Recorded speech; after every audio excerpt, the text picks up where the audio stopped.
kembali lagi di Ngedet Ngobrol bareng BEM Update. Oke, aku sapa dulu nih teman-teman. Gimana nih kabarnya? Udah mulai kuliah atau udah mau UTS aja nih Kak? Betul. Apakah banyak kesibukan tugas ataupun kegiatan organisasi juga banyak nih mungkin? Atau kepanitiaan yang lain juga semakin mendesak nih Kak? Iya, ada sebuah kesibukan kecil ya tibanya ya. Cuma tenang teman-teman, karena pada hari ini kita bakalan kupas tuntas itu semua. Namun sebelum itu, ibarat kata pepatah nih Azza, tak kenal maka tak sayang ya kan. Oke, maka dari itu perkenalan dari aku dulu ya. Oke. Perkenalkan, aku Nada Salsabila Putri dari Akuntansi Angkatan 2022. Dan aku Yeza Fitri dari jurusan Manajemen Angkatan 22. Nah, dan juga hadir nih di tengah-tengah kita Presiden Mahasiswa BMKM UNAN, Bang Yodra Muspierdi. Masya Allah. Gimana kabarnya Bang? Alhamdulillah sehat. Sehat ya Bang, dan juga tetap selalu semangat ya Bang, Insya Allah menjalankan peran sebagai mahasiswa. Iya, oke. Pasti teman-teman ini penasaran nih siapa sih pemateri kita pada hari ini dan apa sih pembahasan yang akan kita bahas gitu. Nah, sebelumnya siapa sih? Pasti teman-teman bertanya ya. Beliau adalah Bang Yodra Muspierdi. Nah, sudah kita lihat beliau sudah hadir bersama kita. Nah, terus beliau juga memiliki pengalaman organisasi yang sangat luar biasa nih Kak. Ada beberapa pengalaman organisasi yang telah beliau ikuti. Oke, apa aja tuh ya Zah? Oke, beliau itu menjadi staf asosiasi mahasiswa asrama juga di Universitas Andalas. Terus beliau menjadi staf Kementerian Luar Negeri BMKM UNAN. Terus beliau juga menjadi Dirjen Eksternal Kementerian Luar Negeri BMKM UNAN. Lalu beliau juga pernah menjadi Menteri Kebijakan Nasional BMKM UNAN. Terus juga menjadi koordinator isu politik dan hukum Aliansi BEM se-Sumatera Barat. Lalu beliau juga menjadi Presiden Mahasiswa BMKM UNAN. Terus beliau juga menjadi koordinator isu ekonomi dan ketenagakerjaan di itu Aliansi BEM se-Sumatera Barat juga loh Kak. Wah, luar biasa. Terus beliau juga menjadi koordinator isu hukum, HAM dan korupsi Aliansi BEM seluruh Indonesia. Wah, luar biasa. Tidak hanya itu loh Kak. Wah, masih ada lagi? Ya, masih ada lagi. Itu beliau juga memiliki pengalaman kepanitiaan yang sangat luar biasa juga. Yaitu salah satu, aku sebut beberapa aja ya Kak, soalnya terlalu banyak juga nih. Beliau pernah menjadi koordinator acara asrama FAIR. Lalu beliau juga menjadi koordinator konsumsi dan danus bakti UNAN. Lalu beliau juga pernah menjadi koordinator acara Andalas Global Award. Lalu beliau juga menjadi ketua panitia pemilihan MWA UM Universitas Andalas. Wah, luar biasa sekali. Tadi udah diulas nih sedikit Bang Yodra terkait organisasi yang sudah Bang Yodra ikuti dan juga kepanitiaan. Nah, ini sangat relate banget ya Zah dengan pembahasan kita kali ini, yaitu mahasiswa kupu-kupu versus mahasiswa kura-kura. Nah, daripada teman-teman bingung, mari aku jelasin dulu sedikit. Jadi mahasiswa kupu-kupu ini kepanjangan dari kuliah pulang. Jadi menunaikan kegiatannya di kampus hanya sekedar mengikuti perkuliahan, dan juga mahasiswa kura-kura ini kuliah rapat itu selain mengikuti kegiatan perkuliahan juga mengikuti yang namanya rapat-rapat nih, baik itu organisasi maupun juga kepanitiaan. Nah, Bang Yodra, mungkin buat awal-awal ini boleh nih Bang, menurut pandangan Abang terhadap kedua jenis mahasiswa ini Bang. Oke, kalau Abang memandang dua ini ya, sebenarnya kalau Abang menganalogikannya itu adalah pilihan untuk berlayar lah masing-masing mahasiswa. Kalau Abang mengelompokkannya jadi 5 sih, bukan 2. Jadi ada mahasiswa kupu-kupu, kura-kura, ada kubis ya, ada mahasiswa yang juga aktif di bisnis kan, kemudian ada yang aktif di pengabdian dan lainnya lah, ada satu lagi. Tapi memandangnya memang dua ini ya, ada kura-kura dan kuliah rapat ataupun yang kuliah pulang itu dua hal yang kontras sebenarnya. Tapi sebenarnya kalau ada anggapan dua orang itu, yang satu ini yang kupu-kupu ini pasti dapat nilai yang bagus dan segala macam, enggak juga. Kemudian juga yang kuliah rapat ini tertinggal akademik dan segala macam juga tidak. Tapi dua hal yang bertentangan lah kalau menurut abang. Tapi memang itu adalah pilihan masing-masing. Tapi dan dengan pilihan itu semua mahasiswa mungkin bisa melihat bagaimana perbedaannya itu gitu. Mungkin itu sih dari abang pandangan awal gitu. Nanti bisa dikorek lagi lah. Ya, baik. Aku juga mau nanya nih, Kak. Boleh ya. Itu apa sih kelebihan mahasiswa kupu-kupu dan kura-kura ini menurut abang nih, Bang? Kalau menurut abang, kalau jadi mahasiswa kupu-kupu kita bisa lebih banyak waktu ya dibandingkan dengan mahasiswa kura-kura. Dan juga mahasiswa kupu-kupu itu lebih tidak banyak kegiatan karena abang banyak salah satu yang kura-kura ini juga bukan tidak keunggulan dari kupu-kupu ini juga abang nggak terlalu kontras lah menurut abang, karena teman-teman abang yang kupu-kupu melihat memang dia tetap juga kalau menghabiskan waktu yang sama dengan kita gitu. Dia pulang kuliah langsung ke kos tidur, buat tugas segala macam. Mungkin dia lebih banyak buat waktu untuk hal tersebut dan juga mungkin untuk bersenang-senang dan segala macam. Sedangkan kalau kita ya teman-teman yang katanya aktivis ataupun yang berorganisasi dan kepanitiaan itu, pokoknya waktunya tuh lebih banyak dihabiskan untuk kegiatan akademik, langsung rapat, kegiatan, lanjutlah siklus hidupnya gitu semacam. Bahkan itu kos itu bisa jadi tempat bukan jadi tempat ternyaman sebenarnya, tapi tempat untuk singgah, setidaknya ke mandi lah gitu, tempat barang gitu. Kemungkinan gitu sih gambaran yang menurut abang. Tapi orang yang memilih jalan mahasiswa kura-kura itu lebih memiliki skill atau soft skill yang lebih banyak, terutama di manajemen waktu ya. Karena kalau kita berbicara tentang teman-teman yang organisasi ataupun kura-kura itu, apakah dia akan nilai akademiknya akan turun? Tidak gitu. Malahan dengan orang-orang yang kuliah organisasi kura-kura tersebut, dia lebih paham manajemen emosi, manajemen waktu, dan juga manajemen tentang konfliknya gitu. Karena akan banyak gitu. Apakah orang yang kupu-kupu tidak ada konflik? Ada konflik, tapi karena dia tidak biasa dengan hal tersebut, jadi terkadang tidak ada tempat untuk menyelesaikannya dan segala macamnya gitu.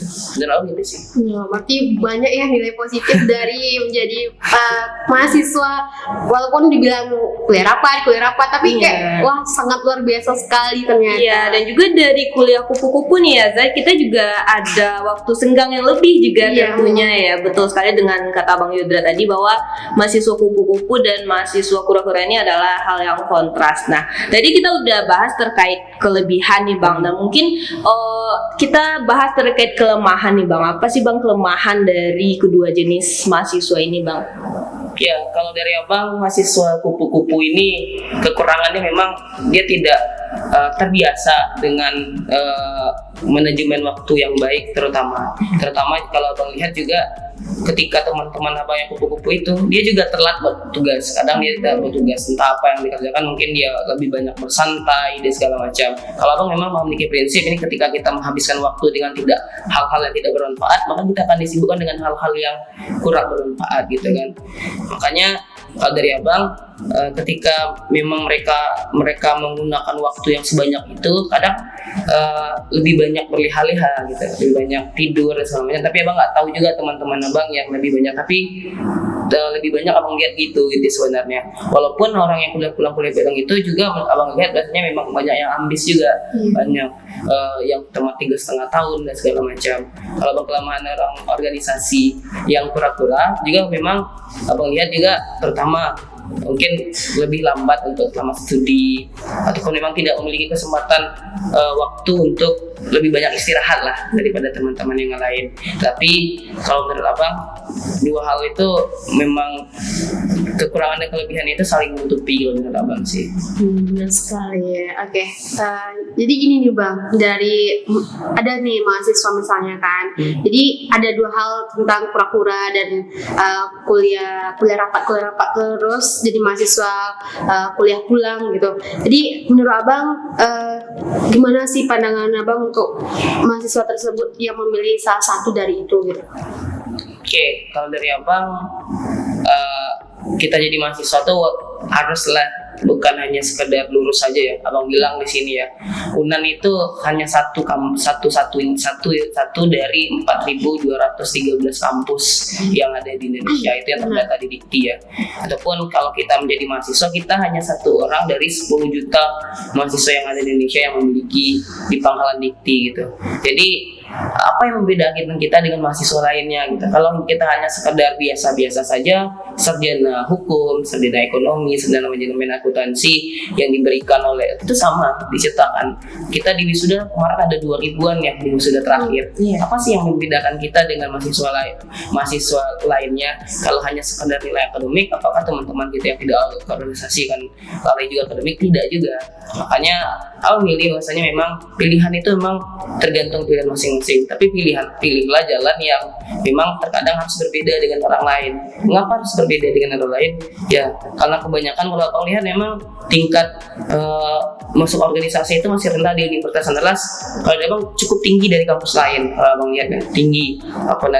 Walaupun hanya 1/3 lah dari mahasiswa Universitas Andalas yang ikut organisasi. Tapi kalau abang lihat juga orang-orang yang terbiasa yang jadi aktivis segala macam, itulah yang menjadi orang-orang besar ke depannya. Bukan kita tidak menyisakan orang-orang yang kuliah pulang, tapi abang lihat ketika dia yang kuliah pulang, dia hanya menjadi ada yang menjadi seorang manajer mungkin segala macam. Tetapi ketika yang aktivis dia pemiliknya dan segala macam. Tapi abang bilang gini, konsepnya adalah teman-teman pada hari ini ingin jadi apa, dan apa yang membedakan karakteristik teman-teman dengan teman-teman yang lainnya.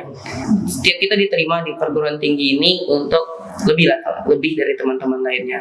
Dan juga abang bilang ada kata-kata akademisi itu lahir bukan dari orang yang kuliah pulang, tapi kata-kata akademisi itu pertama kali dicetuskan di Yunani dahulunya. Yunani di sebuah gedung namanya Gunung Kademos, di mana Gunung Kademos itu dijadikan satu tempat oleh orang-orang filsuf ataupun orang-orang terdidik di Yunani tersebut, berkumpul di sana tuh membahas negara di luar bahasan kepala negara untuk perbaikan negara.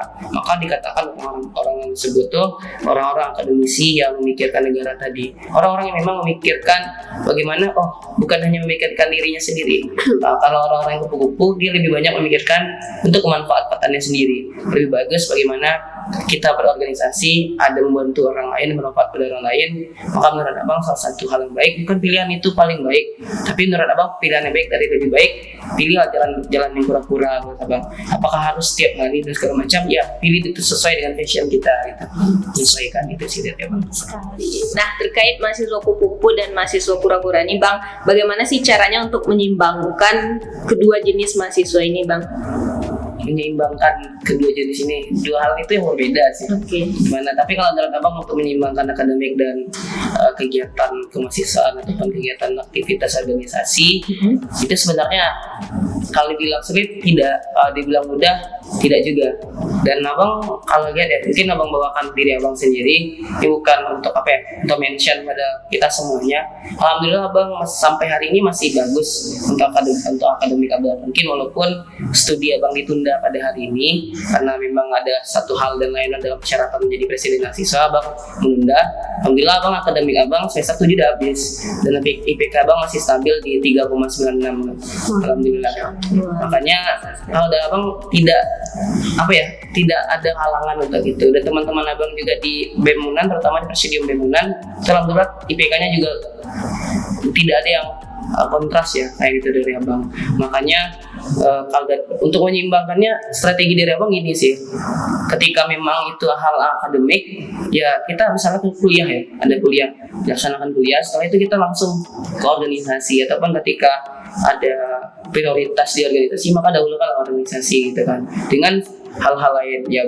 Kalau dari abang, tekniknya memang mulai dari pagi sih, dari pagi ketika setelah sholat subuh itu abang pasti mengingat kegiatan-kegiatan abang untuk besok hari gimana gitu, untuk hari ini gimana. Jadi kan terlis ada kepentingan yang memang penting dan mendesak penting dan segala macam, itu kan harus diurutkan. Mungkin teman-teman udah belajar manajemen waktu dari abang gitu, dari KMTD segala macam. Tapi kalau menurut abang tidak ada hal yang masalah ketika teman-teman masuk organisasi ataupun masuk ke dunia akademik. Toh dulu presiden mahasiswa dahulunya menurut abang itu dari fakultas ilmu kesehatan banyak, di teknik juga kan itu banyak juga, itu tuh kan memiliki nilai akademiknya yang juga kesibukan akademiknya juga cukup sibuk ya. Nah tapi memang kalau abang lihat teman-teman abang yang kupu-kupu ya, ketika mengerjakan tugas itu memang H-1 itu baru dikerjakan, bukan memang 1 minggu deadline itu tidak dikerjakan, ada dikasih waktu 1 bulan. Ketika ada waktu memang tidak dikerjakan. Kalau abang dahulunya pas jadi menteri, pas masih ada SKS ya, abang tuh waktu malam ketika memang tidak ada kegiatan, abang memang mengerjakan tugas dulu, ataupun subuh tadi itu kan setelah subuh itu abang kerjakan tugas. Ujian pun abang lebih banyak menghabiskan waktu tuh malam dan subuh kan, itu kan kegiatan akademik itu kegiatan organisasi lumayan tidak tidak lebih banyak ya. Memang terkadang memang ada yang dikorbankan, ya pasti ada yang dikorbankan, tapi dengan pengorbanan itu pasti ada juga yang bisa ada juga bantuan lah pada kita. Untuk mahasiswa kupu-kupu menurut abang nggak ada salahnya sih kalau memang kita ingin memang fokus untuk akademik full, memang maksimalkan ada di akademik itu 3,5, misalnya mau kerja 3,5 tahun, mau kerja fast track. Tapi emang betul-betul, karena kalau abang lihat ya teman-teman abang yang nggak ada ikut organisasi masih belum tamat sampai hari ini. Dengan alasan apa abang nggak tahu juga. Tapi itu banyak kalau menurut abang dan teman-teman abang yang lain. Jadi nggak ada salahnya jadi mahasiswa pura-pura ataupun jadi mahasiswa kupu-kupu. Silahkan untuk ya memang fokus pada tujuannya tadi gitu. Itu sih dari abang. Biasa sekali. Jadi menyeimbangkan kegiatan akademis dan juga kegiatan lain ya di antara kedua jenis mahasiswa ini ya Zah. Oke, jadi gini Bang, bagaimana sih menurut pandangan Abang terhadap pandangan negatif kepada mahasiswa kupu-kupu ini? Oke, kalau menurut abang pandangan negatifnya tuh, pandangan negatif berasal dari yang mahasiswa pura-pura sih menurut abang. Kalau yang sama-sama kupu-kupu nggak ada pandangan negatif sih menurut abang. Ya kalau menanggapinya gitu, emang coba buktikan memang dengan keseriusan gitu. Kadang memang kita ada mahasiswa kupu-kupu yang terkadang lebih tinggi pula yang mahasiswa pura-pura daripada mahasiswa kupu-kupu gitu. Kemudian tidak juga tugas ataupun hal-hal lain, tes akademik juga tidak diraih. Nah makanya kalau dari abang kalau memang ingin jadi mahasiswa kupu-kupu, bubuhkan track record yang baik gitu ya, ataupun buktikan dengan yang baik, maksimalkan waktu setidaknya. Kalau dia memang rugi sih kalau hanya sekadar kupu-kupu gitu kalau nggak apa. Tapi kalau coba kegiatan di luar kampus diambil, baik itu kegiatan organisasi ataupun mulai berbisnis, mulai ada ide-ide pembentukan karakter diri, tes misalnya membentuk bahasa Inggrisnya ditambah, ataupun skill-skill yang di luar itu mungkin yang memang menambah pengalaman. Jadi citra mahasiswa kupu-kupu ini juga baik gitu semacam gitu. Luar biasa sekali. Tadi kita udah bahas menjadi mahasiswa kupu-kupu dan juga selanjutnya kita bakalan bahas terkait mahasiswa kura-kura nih Bang. Terkadang juga ada nih teman-teman kita yang saking aktifnya organisasi, beliau ini bisa dibilang kayak gila organisasi gitu Bang. FOMO gitu, ikut berbagai kegiatan organisasi. Nah, bagaimana sih pandangan Abang terkait hal itu Bang? Oke, abang pernah di fase itu, maksudnya masih banyak organisasi ya, tapi abang nggak terlalu ya. Pas abang 2021, pas abang masih jadi dirjen eksternal Kementerian Luar Negeri, itu kepanitiaan setahun itu 10 bang ikuti, 10 mengikuti, dan itu sampai akhir tahun, sampai abang kena marah lah sebelum abang jadi menteri gitu. Nah, alhamdulillah terlaksana. Tapi memang ya waktu itu dihabiskan memang malam rapat ini, besok rapat ini semacam. Itu pernah abang ikutin pas memang zaman 2021 panitiaan itu di awal tahun, bang ada Munas BMSI, kemudian jadi koordinator bakti, koordinator acara AGA, kemudian di fakultas ada 2, kemudian ada tingkat nasional lagi. Kalau abang di di Bukit Tinggi salah acara nasional, kemudian yang lainnya lupa bang sih ya, 9-10 gitu 9. Nah itu lupa bang, dan memang di situ memang fasenya tuh abang belajar di sana sebenarnya. Belajar memang ketika itu kita jujur abang masuk organisasi emang dari bawah, nggak sama kayak orang-orang lain yang memang yang tiba-tiba jadi kadin, tiba-tiba jadi presiden, tiba-tiba jadi menteri. Nggak, abang dari bawah itu belajar emang karakter orang lain gimana, di mana kesalahan dan segala macam. Dan abang lebih banyak belajar di situ sih, bagaimana manajemen waktu, manajemen manajemen bagaimana organisasi akademik itu di situ belajarnya. Ketika itu sempat abang kena marah sama menteri karena terlalu banyak ikut organisasi, ya penelitian sempat sebenarnya. Namun disitulah proses itu yang dibentuk kita gitu. Karena pas pandemi kita online ya, pandemi online, abang malahan ikut tetap di Padang organisasi sampai mungkin ada 21. Kalau lihat penelitian waktu itu abang penelitiannya sampai tahun itu. Dan dengan banyak kepanitiaan itu relasi kita juga banyak gitu, teman-teman kita jadi banyak, kemudian pengalaman banyak selain sertifikat ya. Tapi di satu sisi emang abang bilang ketika kita memang masuk organisasi ataupun kura-kura tadi, kita memang maksimal, maksudnya bukan hanya sekedar numpang nama. Karena ada yang abang lihat ya, proses itu lebih berharga karena kepanitiaan itu kita lebih banyak mengeluarkan duit kadang ya, ada menghabisin waktu gitu. Tapi kan prosesnya itu yang lebih berharga. Dan ada orang-orang ikut-ikutan hanya ikut sekedar organisasi dan tidak ada kontribusi. Ya pesan abang memang tadi tuh maksimalkan proses tadi gitu. Rugi loh. Karena setelah mungkin udah jadi keluar dari mahasiswa, kita akan lebih dihadapkan dengan problem yang lebih tinggi. Ketika di dunia kerja kita akan lebih banyak tuntutan. Nah dengan itu kita udah terbiasa sih dari abang dengan hal-hal itu. Bahkan ada di situ sisi bang, setelah kepanitiaan itu untuk yang lain, abang merasa nggak ada waktu. Misalnya kita senang ya, tidak ada waktu untuk apa semacam, emang libur, ada yang lain lah bang gitu. Dan sampai segitunya lah. Tapi kalau ikut organisasi maksimalkan cukup satu gitu, cukup satu ataupun hanya satu kepanitiaan cukup, tapi maksimalkan di situ gitu. Kuliah jalan dan memang akademik jalan, organisasi jalan sih dari abang sih. Oke, luar biasa sekali ya. Jadi ikut organisasi, berbagai organisasi boleh, cuma kita juga harus maksimal di organisasi itu dan juga tidak meninggalkan kewajiban kita ya. Benar sekali. Oke. Jadi gini bang, kan kalau dari penjelasan abang tadi itu kan kita bisa mengambil kesimpulan yang banyak sekali benefit dari mahasiswa yang kuliah rapat itu yang ketik berbagai macam organisasi. Nah sekarang saya mau nanya nih bang, menurut pandangan abang apa sih benefit dari mahasiswa yang hanya kuliah pulang itu gimana menurut pandangan abang? Kalau dari abang, yang kuliah pulang tuh lebih banyak waktu untuk lebih banyak waktu untuk mengerjakan akademik, lebih banyak ruang untuk berprestasi, lebih banyak waktu untuk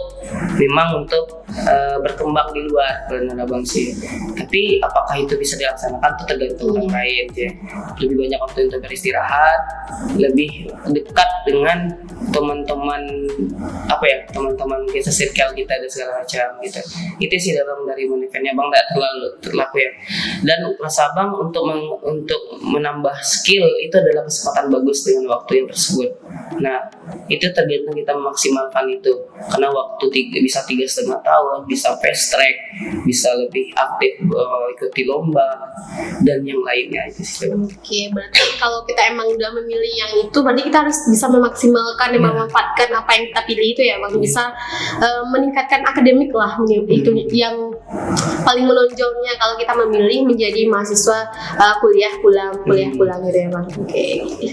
Oke, nah selanjutnya nih kita bakal bahas terkait stigma masyarakat nih bang. Banyak banget stigma yang bilang bahwa meskipun kita sibuk berorganisasi ketika perkuliahan, cuma ketika kita melamar pekerjaan hal itu nggak akan berpengaruh, hal itu tidak akan membantu kita dalam mendapatkan pekerjaan. Nah bagaimana sih tanggapannya bang? Kalau dari abang memang kalau ikut organisasi itu nggak nampak langsung benefitnya bagi kita ya. Tapi ketika proses itu sama abang cerita ya. Abang cerita mungkin tahu presiden mahasiswa dari FEB, dari Bang Tiza Kusuma angkatan 2017, ada yang tahu? Kemarin abang baru balik dari Jakarta, kebetulan ada aksi nasional di Jakarta, ketemu beliau cerita ke abang inilah benefit yang abang rasakan hari ini. Jikalau abang nggak pernah ikut organisasi ataupun ini, abang nggak dapatkan relasi seperti ini ya Derajat. Abang tuh sekarang tuh kalau abang lihat ya, abang tuh kerja di Kemenpora 4 bulan, resign, kemudian 6 bulan kerja di BRI Pusat, langsung resign juga, dan setelah resignnya karena diterima di UI S2. Makanya apa kata beliau? Sederhananya gini teman-teman, ada rumah tuh, dia tuh semenjak di Jakarta 1 tahun 2 tahun dia nggak pernah bayar rumah. Bayangkan di kompleks abang tuh bayar untuk uang kontrakan aja ada 1,5 juta paling tidak satu bulan. Berapa dalam 1 tahun berapa abang tuh bisa menghemat uang untuk bayar itu mungkin benefit kecil ya teman-teman, semuanya teman-teman lihat. Dan apakah seorang fresh graduate bisa langsung ke Kemenpora, bisa langsung ke BRI, dan bisa itu semacam kita nggak tahu kan.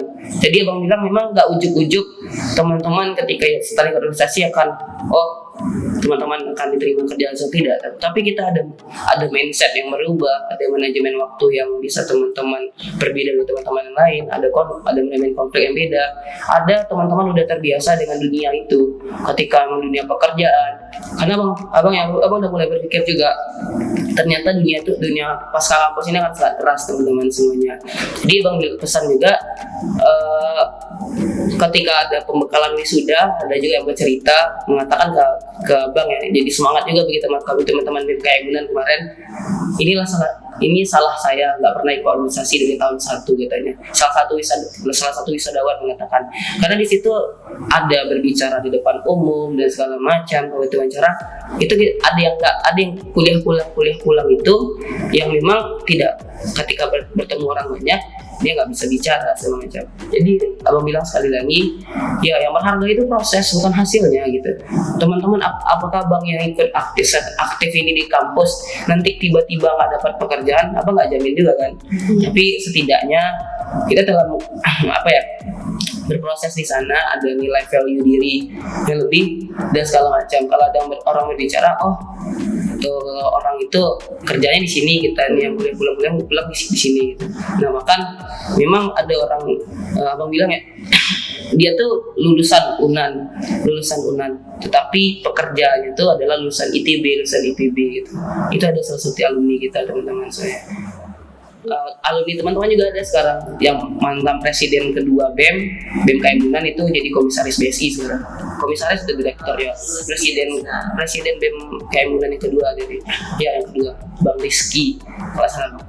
Oke, luar biasa sekali ya Bang. Jadi kalau misalnya orientasi kita hasil ya, itu tidak akan habis gitu ceritanya. Cuma kalau misalnya kita bisa memaksimalkan proses kita seperti kata Bang Yodra tadi, maka kita sendiri juga yang akan merasakan dampaknya, baik itu di dalam kampus maupun kehidupan pasca kampus itu nantinya. Oke, ini Yaza mau nanya lagi nih Bang, dari CV Bang tuh kan banyak sekali pengalaman organisasi. Sedikit gimana? Berendang untuk meroket ya guys. Banyak orang yang banyak. Oke, jadi apa sih pengalaman terbaik yang Abang rasakan di dalam organisasi itu yang sudah Abang dapatkan gitu selama menjalani organisasi itu? Iya, kalau dari abang sih penghargaan ya, abang puas hati abang ya, misalnya lebih ketika memang kita bantu orang lain, itu ada kesenangan yang levelnya tuh berbeda dari yang hal lain. Ketika kita dapat uang segala macam lebih berbeda dari abang, dan ketika selesai suatu kegiatan dengan sukses segala macam, itu ya ada kesenangan pribadi yang lain. Namun lebih dari itu, dari abang memang abang lebih apanya tuh ke proses tadi itu kan. Nah misalnya gini, ketika kita memang ada masalah, kita ada cerita teman-teman kita di yang akan misalkan masalah, nggak ada duit pun teman-teman kita ada cerita teman-teman gitu, susah senangnya sama-sama segala macam. Berbeda mungkin dengan teman-teman yang nggak di organisasi, misal ya ketika ingin pinjam motor misalnya, kita nggak ada teman, ya gimana gitu, mau pinjam kemana gitu. Ketika di organisasi ya kita ada teman-teman yang kita mau pergi ke sini, kita sama-sama aja pergi sama gitu. Kayak gitulah, mungkin hal-hal kecil mungkin yang menurut abang tuh luar biasa gitu. Dan juga kita ada bisa bagaimana kita memanajemen orang lain seperti abang misalnya di koordinator. Ya abang bagaimana cara memanajemen orang, misalnya anggota abang 15, bagaimana 15 orang itu abang dengan tipenya yang berbeda-beda, kita dilatih untuk memimpin itu sendiri gitu. Juga kita lebih mudah ya untuk ketika kita buat organisasi ya kayak misalnya ke gubernur, orang biasanya oh ini gubernur aja. Kalau kita udah biasa kayak gitu ketemu orang-orang ya pusat, orang-orang rektor, mungkin orang mungkin yang tidak ikut organisasi sekedar masuk ke ruang dekan itu sudah takut ataupun di bawah dekan. Kita ke ruang rektor alhamdulillah ya salam udah biasa gitu. Mungkin itu hal yang levelnya berbeda, lebih dari mungkin materi dasar bang. Ya kuncinya memang ketika kita menyenangi itu ataupun memang orientasi kita untuk membantu orang lain, ya akan ada aja jalan-jalan lain untuk membantu kita. Itu sendiri bang. Oke, banyak ya kak ya, dari mendapatkan keluarga baru, apalagi mahasiswa-mahasiswa yang dari rantau nih pasti kayak membutuhkan keluarga baru di kampusnya, terus juga mendapatkan relasi yang luas, mental yang melatih mental supaya lebih kuat lagi gitu ya. Betul. Dan juga itu dari pengalaman ya Za, pelajaran-pelajaran itu semua. Nah, tadi juga terkait pengalaman-pengalaman organisasi. Nah, sekarang kita di pengalaman akademis nih Bang. Ada nggak sih Bang pengalaman di bidang akademis yang berkesan di kala kesibukan Abang di kegiatan organisasi nih Bang? Oke, yang berkesan tuh Abang pergi aksi nasional 11 April. Ada yang tahu teman-teman aksi nasional 11 April? Ya, kalau nggak ada aksi tersebut mungkin kita nggak dengar Ganjar, Anies sama Prabowo sekarang gitu. Karena kan ada isu 3 periode, itu isunya kencang. Dari isu tersebut juga membuat Indonesia guncang lah. Kebetulan abang jadi Menteri Kebijakan Nasional pada hari itu, jadi Menteri Kebijakan Nasional, dan apa ya, pada hari itu aksi besar di seluruh Indonesia di segala macam. Abang harus koordinator seperti di Jakarta. Ya di satu sisi abang, nama abang tuh kan tiba-tiba jadi apa ya, di BIN negara tuh, Badan Intelijen Negara tuh udah tersebar di seluruh Indonesia yang akan jadi koordinator ini gitu macam. Nah tapi itu tuh pada masa abang UTS. Iya. Tapi yang ya pas aksi itu abang lagi ujian sebenarnya lagi ujian. Pas aksi betul. Pas abang pulang ke Padang itu ada 3 ujian loh. 3 ujian UTS. Itu pagi-pagi jam 4 kami udah dari Universitas Negeri Jakarta untuk pergi bandara untuk mengerjakan ujian abang pertama. Itu abang di apa ya, di Bandara Soekarno-Hatta. Apa belajar ya? Iya. Di Bandara Soekarno-Hatta. Ujian abang kedua, abang ternyata abang nggak tahu ujian kedua ini. Abang hanya tahu ada 2 ujian, ternyata ada 3 kan. Tiba-tiba masuk notif di apa kan, di WA grup. Yang kedua ini abang bilang lah, Pak izin nggak mengikuti ujian hari ini. Dia udah lagi di Jakarta, lagi penerbangan. Nggak ada abang bilang pergi aksi nggak, tapi ya diizinkan. Biasanya nggak diizinkan nih, diizinkan. Langsung pas turun di Padang, langsung juga ujian di Bandara Internasional Minangkabau atau BIM. Ya itulah prosesnya dari abang. Ya ketika memang kita lagi sibuk itu ya, abang kan di luar nalar, termasuk ada 3 ujian di perjalanan, kita harus berangkat juga kan. Tapi ada aja bantuan untuk kita terlepas dari ya alhamdulillah akademik abang masih aman lah. Di luar kadang abang yang berkesan juga ketika abang ada aksi dan segala macam, kadang tiba-tiba kelas itu dibatalkan ataupun kelas itu yang hal lain lah, dan ada aja bantuan gitu kalau menurut abang. Jadi tergantung perspektif juga lah semacam. Dan abang karena abang ikut organisasi, abang nggak pernah memperkenalkan diri abang ke Fakultas Hukum. Tapi sejak abang ikut organisasi itu, seluruh dosen, teknik dan segala macam itu lebih mengenal tanpa kita mengenalkan gitu. Jadi ada hal yang berbeda tadi lagi dari abang itu. Karena abang kalau di fakultas juga sering jarang ya fakultas itu sih dari abang. Wah luar biasa, saya sangat berkesan sekali ya Bang ya terkait hal itu, juga dapat memberikan pengalaman baru yang juga balik lagi proses itu merupakan hal yang penting gitu yang untuk bisa mengubah kita menjadi hal yang lebih baik. Oke, kayaknya masih makin asik gitu lah Kak ya. Jadi kayak mau nambah pertanyaan lagi nih. Oke. Kayak dalam aktivitas mahasiswa ini kan ada piramidanya gitu Bang. Jadi gimana sih menurut Abang penjelasan dari piramida aktivitas mahasiswa ini Bang? Oke, aktivitas yang Abang ikuti adalah yang Abang mungkin kurang dari teman-teman lain adalah aktivitas prestasi gitu. Karena Abang sibuk di organisasi, Abang jarang mengikuti lomba-lomba kayak teman-teman lain kan. Sebenarnya iri-iri gitu. Karena kita, ya teman-teman Abang ikut apa yang namanya? Ikut ini lomba nasional, ikut ikut apa itu yang timnas, ikut lomba debat, ikut lomba bisnis plan dan segala macam. Ada yang punya usaha gitu kan, ada yang sering mengabdi. Abang ini di bem aja gitu. Kadang ibaratnya tuh ada juga sih merasa yang kurangnya walaupun segala macam. Dan memang di BEM itu juga dengan hektiknya juga kadang kita nggak bisa istirahat. Ada juga fase-fase jenuhnya pasti gitu semacam. Nah, namun itu pengelompokannya sih di Abang. Ada yang memang yang mahasiswa yang milih tadi, yang kupu-kupu tadi memang nggak ada aktivitas yang full kupu-kupu. Ada yang kupu-kupu tapi ngisi waktunya dengan kegiatan di luar, mungkin lebih banyak bantu orang tua misalnya. Ada membuat bisnis, ada yang memang aktivis di BEM, kayak UKM, ada yang lebih pengabdian, dan ada juga yang memang aktif ikut lomba-lomba tiada hari tanpa lomba, persiapan lomba segala macam. Itu sih dari Abang. Oke, luar biasa ya Yaza atas pemaparan materi-materi kita pada hari ini dan juga diskusi-diskusi kecil kita. Nah mungkin buat terakhir nih Bang, mungkin boleh banget dijelasin juga Bang terkait motivasi Abang untuk memilih menjadi mahasiswa kura-kura, dan juga untuk menutup sesi podcast kita pada kali ini juga closing statement Bang untuk kali ini Bang. Oke, menjadi mahasiswa tuh privilege teman-teman semuanya. Privilege-nya maksud Abang nggak semua anak muda atau nggak semua tamatan SMA itu bisa mendapatkan ataupun diberi kesempatan untuk kuliah gitu. Nah, apa yang kesempatan itu harus kita maksimalkan. Bagaimana kita bisa berbeda dari teman-teman lain. Seperti Abang bilang tadi ya, kita hanya satu orang dari 10 jutaan kalau sahabat mahasiswa. Apa yang membuat beda kita sarjana satu dengan sarjana lain? Kalau hanya sekadar kita mendapatkan pekerjaan, orang-orang SMA tadi akan pasti akan mendapatkan pekerjaan dan lainnya.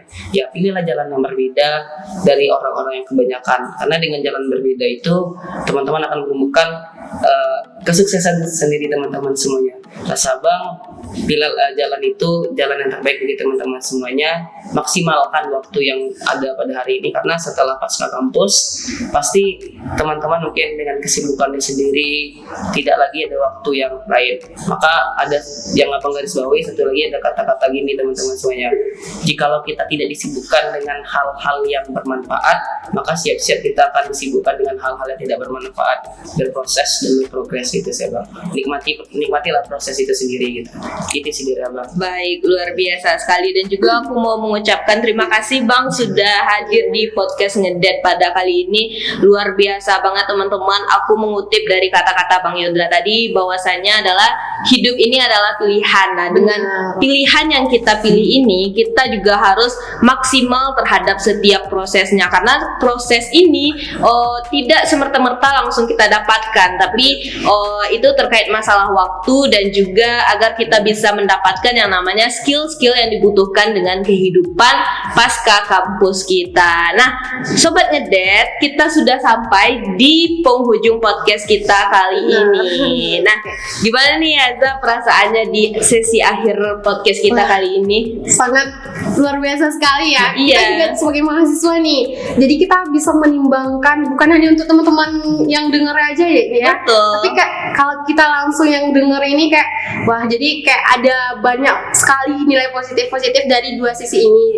Tapi kembali lagi ya, hidup itu adalah pilihan, maka kita harus memantapkan dari pilihan kita tersebut kan. Jadi lebih baiknya kita memanfaatkan waktu kita untuk kegiatan yang bermanfaat agar nantinya kita itu bisa memuai hasilnya ya, wah bangga sekali loh gitu. Oke, luar biasa sekali. Nah, segitu aja teman-teman sesi podcast podcast kita pada kali ini. Untuk itu aku Nada Salsabila Putri dan rekan aku Yaza Fitri pamit undur diri dan sampai jumpa di podcast Ngedet part 3. Bye bye.